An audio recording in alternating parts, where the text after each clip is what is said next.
The case, a 58-year-old woman comes to you for consultation regarding a second renal transplant. So second renal transplant is more risky from the immunological profile than the first transplant, as you know. Her first transplant has lasted 12 years and is now failing due to chronic antibody-mediated rejection. Her husband is a willing and medically suitable donor. The CDC cytotoxic crossmatch is negative, and this is a point. But by more sensitive testing, the Immunological technology single antigen bead, she is found to have a donor-specific anti-HLA antibodies against her husband, and the strength of mean fluorescence intensity is 16,000. She is concerned about antibodies, since this seems to be one of the reasons her current transplant is failing. So, in this case, a patient is prepared for second transplant. Crossmatch is negative by CDC, but Immunological technology detected anti-HLA antibody in the high strength, 16,000 mean fluorescence intensity. Based on all this data, what is the immunological risk of this patient? I'll end my presentation by answering this question, but I'm trying to discuss crossmatch and anti-HLA antibody now. So crossmatch test is a test that tests the serum of the potential recipient for preformed antibodies against a single donor lymphocytes.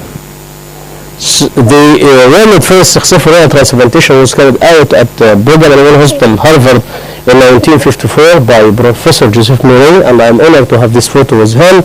And at that time, the immunology monitoring and immunosuppressive therapy were in their infancy, and the secret of success of this first case is because the use of identical twin donor. Until this time, and until the 1969, where the Patel and Razaki published their work about the significance of positive crossmatch, and they found that if the kidney transplant is carried out against the positive crossmatch, the outcome is dismal, and the immediate graft failure is the rule. So from 1969 until now, CDC crossmatch was introduced and introduced to the clinical practice of transplantation as a standard of care. How can we diagnose the positive crossmatch, and how can we do crossmatch is by lymphocytotoxicity, CDC crossmatch, flow cytometric crossmatch, ELISA crossmatch, and there is what is known virtual crossmatch, and I'll try to cover all these points. The most important point in the technique of crossmatch is harvesting lymphocyte. So this is a blood sample, and by addition of Falcon and centrifugation, you can find the tube, the red cell in the bottom, followed by the Falcon, and then the buffy coat layer, and the buffy coat layer is the layer that includes lymphocytes and leukocytes. So if I want to harvest lymphocyte, I should go by my pipette to this layer to harvest lymphocytes, and the top layer is plasma. And to do a good job in the crossmatch, I should isolate T cell and the B cell.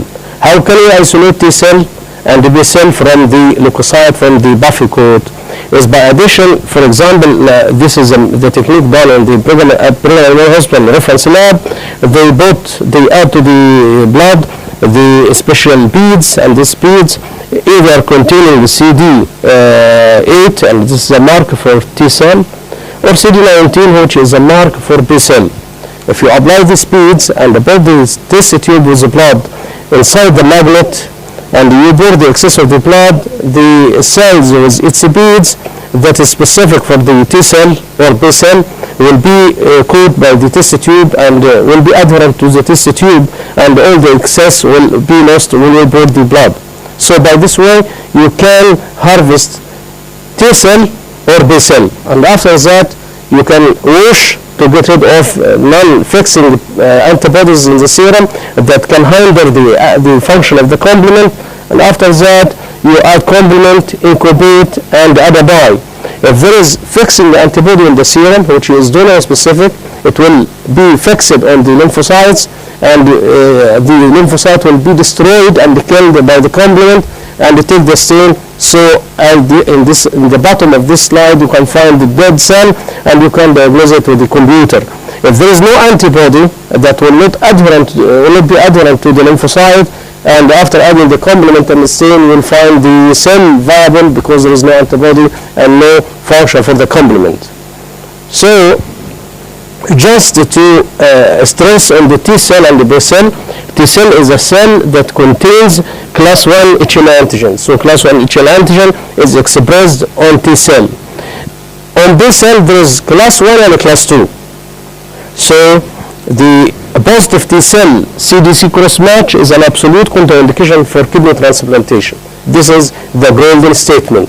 Unless you are within a center that adopts a policy of desensitization. So without desensitization, if you have T cell, again, if you have T cell positive crossmatch, this is a contraindication for renal transplantation. If we don't respect the result of positive T cell crossmatch and we proceed for transplantation, the outcome will be very boring. Can find the patient will develop a severe florid antibody-mediated rejection, which is known as hyperacute rejection, and instead of discharge from the operating theater with a transplanted kidney, the kidney will be explanted, and this will lead to depression of the team and the patients and the donor.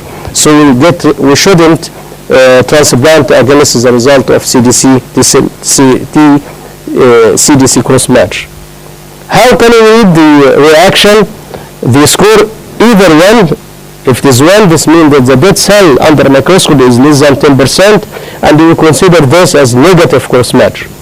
If the dead cell ranged from 10 to 20%, this is 1 plus or score 2, and this is doubtful positive crossmatch. If the dead cell between 20 to 40%, this is 4, and this is weak positive crossmatch. If the dead cell between 40 to 80%, this is a positive crossmatch, and take a score 6. If the score is 8, this means 4 plus, and this means 80 to 100% of all the cells under microscopy are dead, and this is strong positive crossmatch. So we need from the immunologist to record this score. And another important point to mention, at which dilution this score occurs. Because if you have crossmatch with dilution 1 to 1, and when you dilute 1 to 2, the crossmatch changed from positive to negative, this means that the strength of antibody is not so high. But if you dilute the serum up to 160, for example, and the crossmatch is still positive, this means that this patient's serum includes very high level of antibodies, and it may be impossible to desensitize this patient. This slide shows all the cells under microscopy are viable, so no dead cell, and this is negative crossmatch. Here some of the cells are dead, and this is suggesting of mild positive crossmatch, and this is all the cells are dead. This is strong positive crossmatch. So the strength of dead cell, the concentration of dead cell under microscopy gives an idea about the strength of the reaction. It is very important, as I mentioned, to know at which dilution, because when we prescribe the desensitization policy, we tailor it according to the dilution. So if you have CDC positive crossmatch at dilution 1 to 1, you may need just 2 plasmapheresis before and 2 plasmapheresis after transplantation, and you will have successful transplantation. But if the dilution up to 1 to 512 and greater, the crossmatch is still positive, you may need more than 12 sessions before transplantation, and you may need more than 5 sessions after transplantation, and you may fail to desensitize, because after doing all this plasma exchange, we should repeat crossmatch, and we should be sure that crossmatch is changed from positive to negative. So after giving the patient plasma exchange and IVIG, and the crossmatch is still positive, we cannot proceed for transplantation. So again, positive T cell crossmatch, CDC crossmatch, is a contraindication to transplantation. So what about B cell crossmatch? It is the same like T cell crossmatch? The answer is no. It is a relative contraindication to transplantation, especially in retransplantation and in the presence of negative auto crossmatch. But in this study showed that the positive B cell cross-match may be not hazardous. The question is, as I mentioned in the beginning, that B cell contains class 1 and class 2 antigens. So the question, if B cell cross-match is positive, is it due to the presence of anti-class 2 anti-HLA antibody in the recipient? Or it is due to the presence of weak anti-class 1 that it's not successful to cause positive T cell cross-match, but it's represented by the positive B cell cross-match. It's very important to know this statement, because if we know that the B cell cross-match is due to weak anti-class 1, this is a contraindication for transplantation. But if it's due to anti-class 2 anti-HLA antibody in the patient serum, this is not contraindication for transplantation. How can I know that? By addition of anti-beta-2 microglobulin antibodies, and if we do cross-match before and after this antibodies, this antibody destroy the class 1 because it antagonizes beta-2 microglobulin. So if you do cross-match, cross-match before addition of anti-beta-2 microglobulin antibody, and you find it positive, and then you do the cross-match, repeat cross-match after addition of these antibodies, and it convert to negative, this means that the antibody present in the patient serum is related to class 1, and this is a contraindication for transplantation. So according to this rule, the pattern of the first patient is patient with negative T, negative B, and the negative B after addition of anti-beta-2 microglobulin antibodies. This is a straightforward case for transplantation, and negative antibody detection, and the transplant is okay. The second case scenario, negative T, positive B, and the positive B after addition of anti-beta-2 microglobulin. This is, we can go straight for transplantation because the antibody here is against class 2. If the pattern is C, the T is negative, B is positive, and it changes to negative after addition of anti-beta-2 microglobulin, this is anti-class 1 antibody, weak anti-class 1 antibody that doesn't permit positive T cell cross-match, and here we cannot transplant the patient. In the last case, if you have positive T, positive B, and the positive B after addition of anti-beta-2 microglobulin, this is probably the anti-class 1 and anti-class 2, and in this scenario, we cannot go for transplantation. What are the pitfalls of CDC cross-match? There are pitfalls of false positive results, and the cause is either lab error or escape from the next one, or the presence of autoantibodies. False negative cross-match because of lab errors or low titer of antibodies. How to improve sensitivity of CDC cross-match, and this is the main weakness of this type of cross-match, the less sensitivity than flow cytometric cross-match, is by enhancing CDC T cell. What's meant by enhancing CDC? It is to increase the incubation period with complement to enhance reaction. Or washing. When we wash the serum, we get rid of the protein that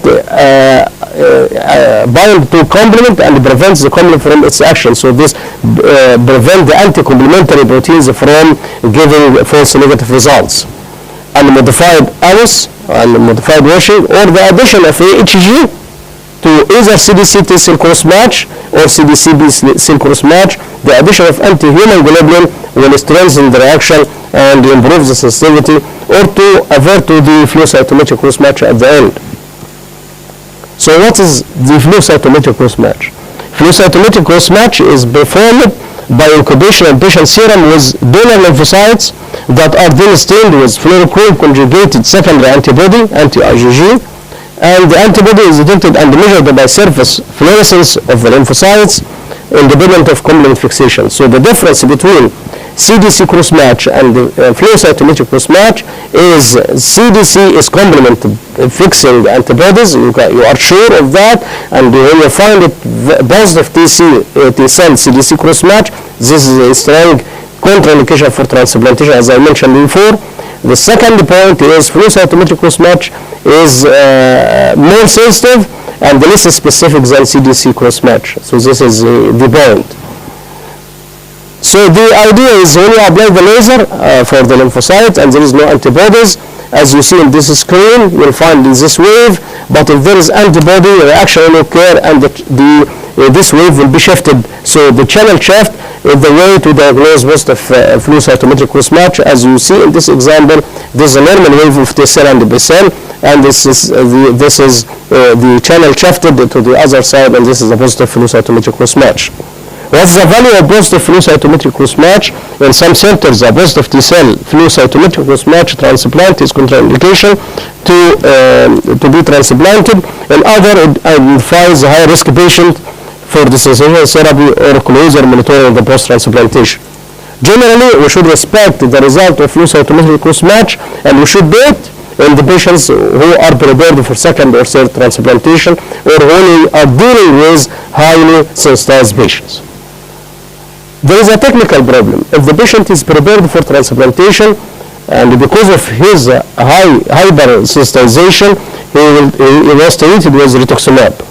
Rituximab is anti-CD20, so it will give false positive result if you do B-cell flow cytometric cross-match.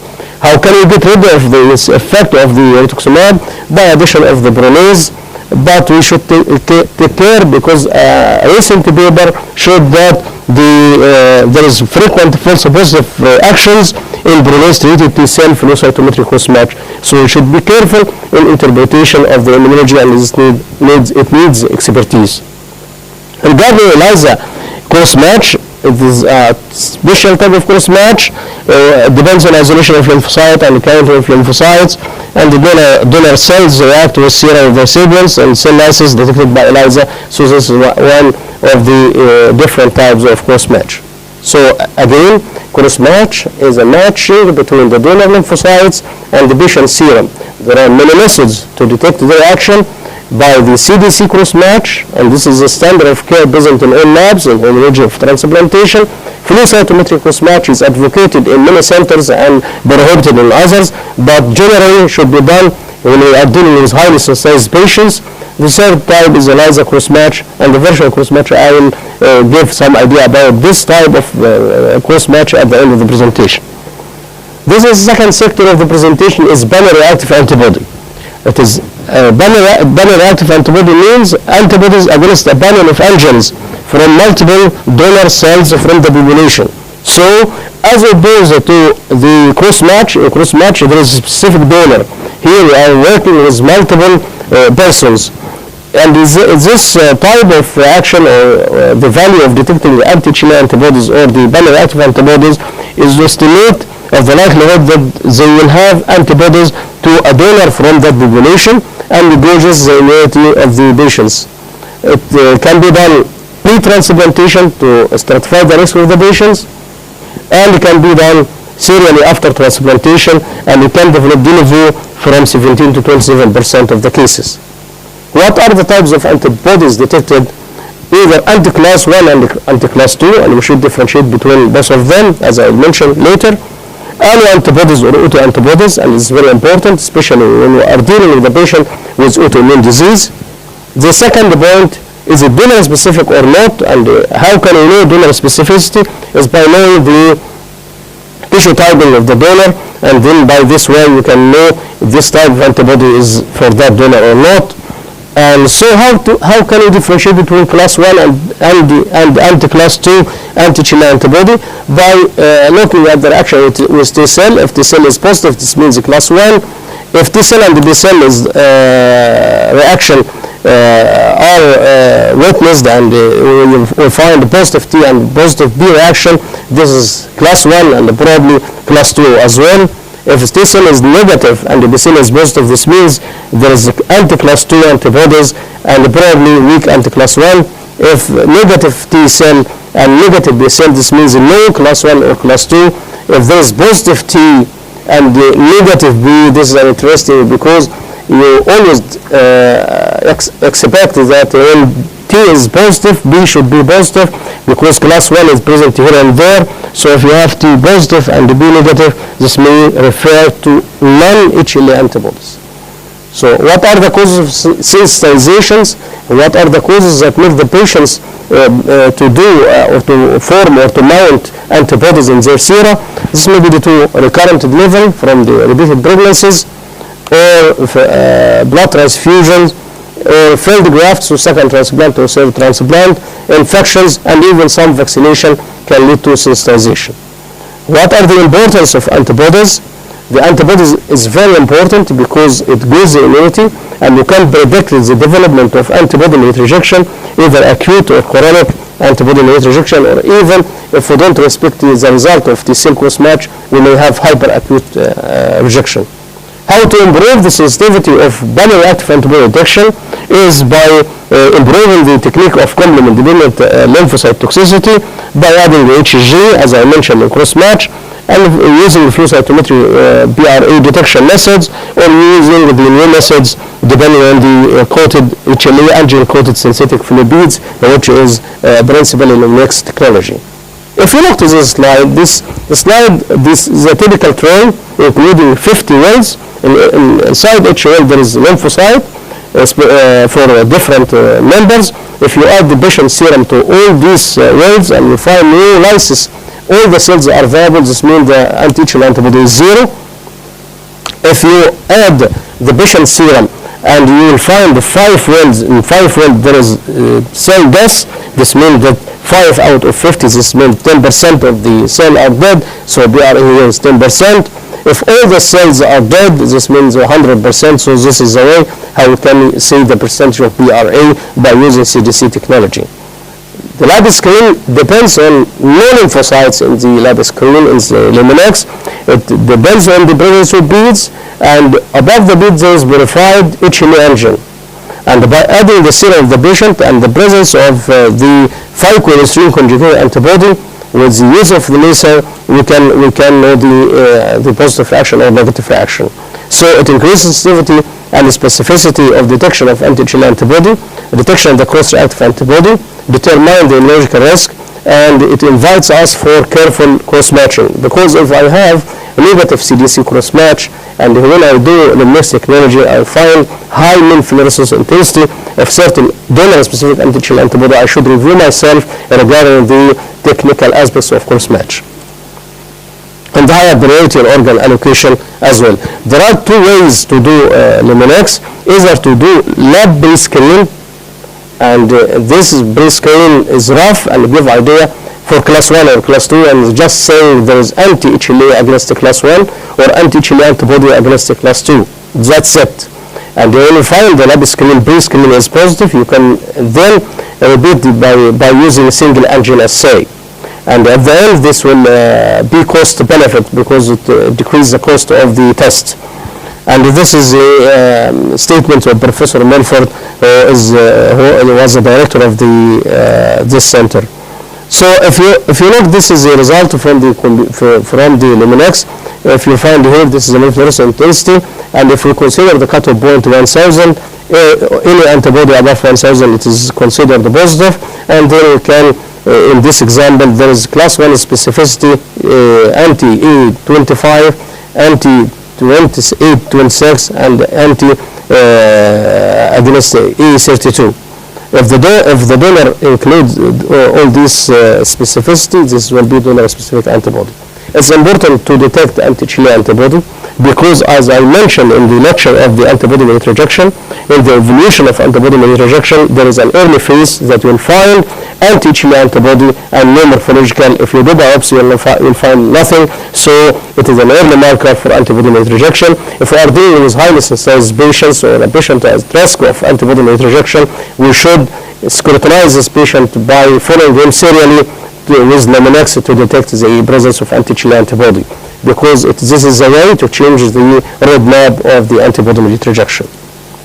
This is a work that done as Professor Opens and my colleague Dr. Khalid Mahmoud, who detected no association of kidney graft loss with human leukocyte antigen antibody detected exclusively by sensitive Luminex single antigen testing. And and this is one of the cons of the presentation, but there are many pitfalls and limitations of this study, and there are many studies in the mainstream of publication showed the superiority of detection of the Luminex. If you look here, this is another and recent study that will be published in the issue of this month. And they stratify the risk of the patients by doing Luminex pre-transplantation and after transplantation. And then if the patient has anti-HLA antibody detected by Luminex prior to transplantation and after transplantation, this is the worst combination. And if the patient has no anti-HLA antibody prior and after transplantation, this is the best combination. And the presence of pre-transplant alone or de novo, this is the midway between these reactions. It is very important to know the presence of anti-HLA antibody to the extent that the MS consider the lymphocyte intensity above 1,000 as a risk factor, and they should notify the surgeon to induce the patient with strong immune suppression and strong induction. And if the cutoff point exceed 3,000 or 5,000, this is considered an exclusion for this cadaveric donation. This a recent study that showed that the flow cytometric Crossmatch channel shaft correlate positively with the next single antigen lymphocyte intensity, especially if the lymphocyte intensity exceed 5,000. Another study showed that the presence of donor-specific antibody is a predictor for antibody rejection and a predictor of graft loss. And this is if there is no anti-HLA antibody prior to transplantation and the patient develops it after what is meant by de novo donor-specific HLA antibody, as you see, the outcome of the transplantation is dismal. And even if it is not donor-specific, the presence of anti-HLA antibody affects the 5-year graft survival from 83% to 70%, and if it is donor-specific, the 5-year survival decreases to less than 50%. One of the important questions, is it peak or recurrent? So both of them are important. So if you have a patient, we should follow him on his history. So if the patient was sensitized in the past and there was anti-HLA antibody that was very high titer and then the titer decreased with time, we should respect the history of the patient. We should put in our mind to give him a strong induction therapy. Another new paper documenting the antibody monitoring system to support the single antigen mix assay. As you see, the strong DSA intensity as reflected by lymphocyte intensity, the positive antibody monitoring system, and the antibody monitoring system is just ELISA cross-match. So the higher the lymphocyte intensity, the higher the positivity of cross-match. Another important point in the practice is this antibody, is it IgG or IgM? Is it allo or auto antibody? Because auto antibody doesn't contraindicate transplantation. How can I know that this is auto antibody or allo antibody?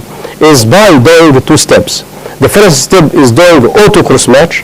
So if we harvest lymphocyte from the recipient and find it is positive cross-match, so this positive auto cross-match, this may refer to the presence match before and after this substance diethyltryptamine DTT. If we do cross-match before DTT and after DTT, and we find it before DTT it is positive and after DTT is positive, this means that the antibody present is IgG, because DTT is a specific for the pentamer of IgM, so it destroys the pentamer of IgM. So if you have the cross-match positive and after addition DTT it will be negative, this means that it is positive because of the presence of auto antibody, and it's not a contraindication for transplantation. So to be sure, we should do two steps: auto cross-match and repeating the cross-match after the DTT. What about the virtual cross-match? Virtual cross-match is not real cross-match. It doesn't harvest lymphocyte and put the patient serum in this lymphocyte. We just have a patient. So we have the patient and we categorize the presence of, we detect the anti-HLA antibody and we categorize its their specificities. And after that, if we have, we can predict that if we have the donor with this same antigens, we'll have positive cross-match. Especially if the lymphocyte intensity is very high, we can predict the cross-match in 97%. So it is valuable in the cadaveric donation to better allocate, and it can be used in per-kidney donation. So we don't do cross-match. We just detect the anti-HLA antibody, and we can say if we have a donor with antigen that can react with this antibody, the reaction will be positive. This is expectation of the cross-match. And it works well, especially if the DSA is very high. How to calculate PRA based on Luminex? This is a method done by the Professor Milford, who invented this intelligent equation.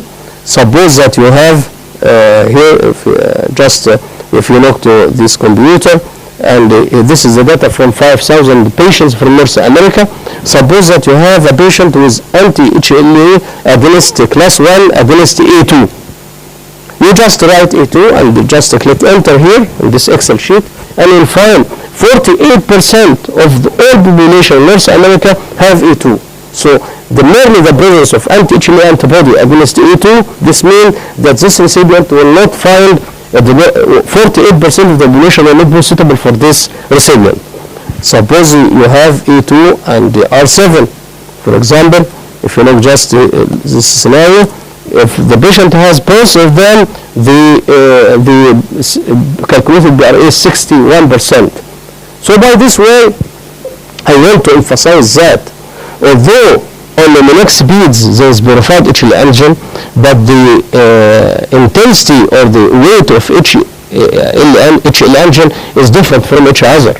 So it is not, we cannot say that we have 100 HLA antigen and there is antibody against 50, so this is PRA is 50%. This is not correct. To calculate PRA accurately with Luminex, we should know the common HLA type in our locality. So this sample from North America, it is 5,000 persons, and it is sufficient. If we do it in our locality here, and we have 5,000 from different localities in Egypt, we can invent another equation like this, and we can compare our HLA antigens with this type of patients. Regarding our experience in the Luminex, this is a study that was published 3 years ago and included 153 live donor transplant recipients.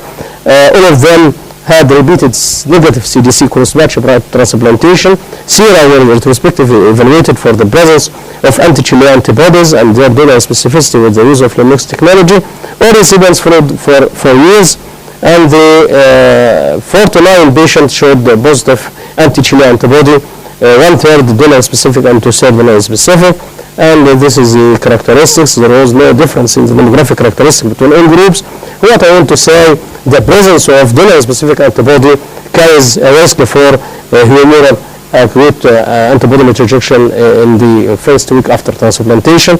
Although it doesn't affect the graft survival, but it may be due to a few number of the patient, few number of cases, and the short follow-up period. But what real value of cross-match and PRA is to actually evaluate the immunological risk of the patient. If you are in the left corner here, you have T-cell CDC cross-match positive. This is if you do transplantation, hyperacute rejection will occur, and followed by from the top to bottom, B-cell cross-match, T-cell flow IgG, B-cell flow IgG, and then laser detection with Luminex, and the Luminex antibody detection. All this can lead to increase the risk of antibody rejection. And at the end, if you find negative cross-match, negative antigen, anti-HLA by Luminex, you are dealing with low-risk patients. And how to manage sensitized patient is dependent completely on the cross-match and on the anti-HLA antibody detected by Luminex. What I want to say, we shouldn't do transplantation if cross-match persists to be positive, especially T-cell CDC cross-match. And to be successful, we should give the patient IVIG, plasmapheresis, rituximab, aiming to change the cross-match from positive to negative, and if possible to activate the donor-paired or paired donor transplantation. I'll go back to the first slide. This is the case of, as I mentioned before, patients prepared for second transplantation. CDC cross-match is negative, Luminex is positive, donor-specific, lymphocyte intensity 16,000. For this, if you evaluate this patient, this is a high-risk patient because the patient is prepared for second transplantation. Although CDC cross-match is negative, but there is very high lymphocyte intensity that carries the risk of antibody rejection. And I am so convinced to say I can apply the Skinson initial experience to do desensitization based on the Luminex technology, as you see in this table. And to conclude my presentation, to change the roadmap of antibody rejection, we should refine the immunology workup. And one of the most important steps is to scrutinize the patients serially, non-invasively, to detect the antigen antibody principally by the Luminex technology, especially if the lymph node intensity is high. And I want to finish with this statement. It's better to look ahead and prepare than to look back.